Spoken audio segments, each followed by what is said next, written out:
उत्तराखंड सरकार की ओर से प्रदेश में समान नागरिक संहिता कानून यानी यूसीसी को लागू कर दिया गया है। आपको बता दें कि मुख्यमंत्री पुष्कर सिंह धामी के नेतृत्व में देवभूमि उत्तराखंड यूसीसी लागू करने वाला पहला राज्य बन गया है। 27 जनवरी को प्रदेश में यूसीसी दिवस भी मनाया जाएगा। सीएम आवास के मुख्य सेवक सदन में एक कार्यक्रम का आयोजन किया गया, जहां सीएम धामी ने समान नागरिक संहिता उत्तराखंड 2024 को लागू किए जाने पर नियमावली और पोर्टल का लोकार्पण किया। इसके बाद कहा कि यूसीसी किसी धर्म के खिलाफ नहीं बल्कि सबके लिए समान है।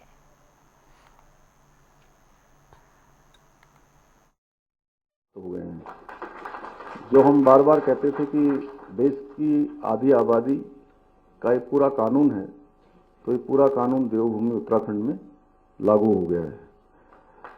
आज के इस अवसर पर मैं आदरणीय प्रधानमंत्री श्री नरेंद्र मोदी जी, आदरणीय गृह मंत्री श्री अमित शाह जी को भी समस्त उत्तराखंड वासियों की ओर से हार्दिक धन्यवाद देता हूं कि जिनके मार्गदर्शन में आज हम इस कानून को देवभूमि में लागू करने में सफल हुए हैं।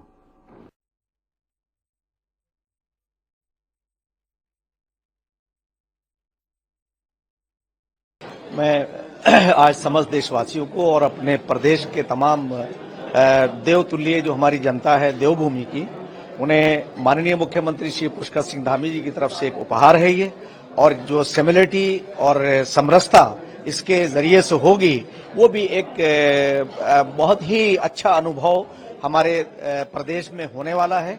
मैं आदरणीय मुख्यमंत्री श्री पुष्कर सिंह धामी जी को हार्दिक शुभकामनाएं, हार्दिक बधाई देते हुए उनका आभार व्यक्त करता हूं कि उन्होंने एक साहस किया, जो 76 साल के बाद ये पहला गौरव जो है वो देवभूमि उत्तराखंड को प्राप्त हुआ है। मैं माननीय मुख्यमंत्री श्री पुष्कर सिंह धामी जी को इसका श्रेय देता हूं। सर, उत्तराखंड पहला स्टेट बन गया है देश का जो यूसीसी इंप्लीमेंट किया है। हमारा धर्म निरपेक्ष राष्ट्र है, ऐसा संविधान में लिखा गया है। तो जब धर्मनिरपेक्षता है तो फिर किसी धर्म विशेष के लिए विशेष प्रावधान कैसे हो सकते हैं? और इसलिए यूसीसी का होना तो अच्छा है, होना ही चाहिए। उत्तराखंड आप बता रहे हैं जिस हिसाब से कि उत्तराखंड में लागू हुआ है। उत्तराखंड में यूनिफॉर्म सिविल कोड लागू हो गया है और इसी के साथ उत्तराखंड ऐसा करने वाला पहला राज्य बन गया है। तो वहीं यूसीसी लागू होने के बाद विपक्ष लगातार सरकार पर हमलावर है। कांग्रेस वरिष्ठ नेता धीरेन्द्र प्रताप ने कहा कि यूसीसी लागू करके बीजेपी ने देवभूमि को कामदेव भूमि बना दिया है। आगे उन्होंने कहा कि कुछ समय बाद भारत थाईलैंड के रूप में जाना जाएगा। तो वहीं वरिष्ठ कांग्रेस नेता देवेंद्र सिंह ने भी यूसीसी का विरोध करते हुए सरकार को जमकर लताड़ा। यूसीसी को उत्तराखंड में लागू किया गया है। अब इसमें कोई शक नहीं कि भारतीय जनता पार्टी ने इस देवभूमि को कामदेव भूमि बना दिया है। एक ये कुछ समय बाद भारत में थाईलैंड के रूप में जाना जाएगा। जिस तरह से वहाँ पर लिव इन रिलेशनशिप को वहाँ पर छूट दी जा रही है, मैं समझता हूँ भारतीय जनता पार्टी जो ये कहती थी ये पार्टी विद डिफरेंस है, वो डिफरेंस आ गया है। अब ये पूरे देश को गर्त में डाल देंगे, इसमें कोई संदेह नहीं है। जो कानूनन लगता है कि संवैधानिक तौर पे सही नहीं है या कानूनन तौर पे सही नहीं है, अगर इनको कानून के दायरे में रखते हुए कोई भी कोर्ट में या कहीं इस पर कानूनी विरोध इसका होगा तो ये न्यायालय में टिक नहीं पाएगा, क्योंकि किसी भी प्रदेश को यूसीसी या समान नागरिकता पर कानून या अधिनियम बनाने का अधिकार नहीं है। उनके अधिकार क्षेत्र का ये विषय भी नहीं है। कांग्रेस पार्टी और अन्य दल भी इस पे कई बार इस बात को जोर देकर कह चुके हैं।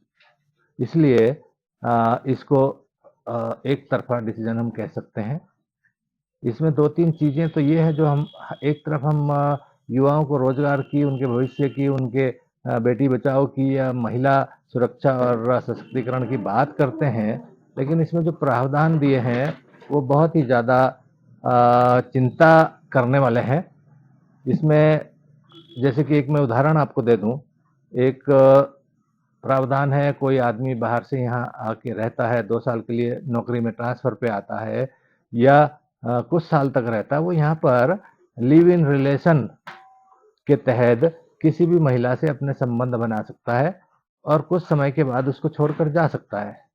तो इस प्रतिक्रिया से देश के युवाओं पर, खासकर युवतियों पर या जो स्टूडेंट्स हैं उन पर क्या असर पड़ने वाला है, उनका भविष्य कहाँ जाएगा, इस पर सरकार ने जरा भी ध्यान देने की जरूरत नहीं समझी।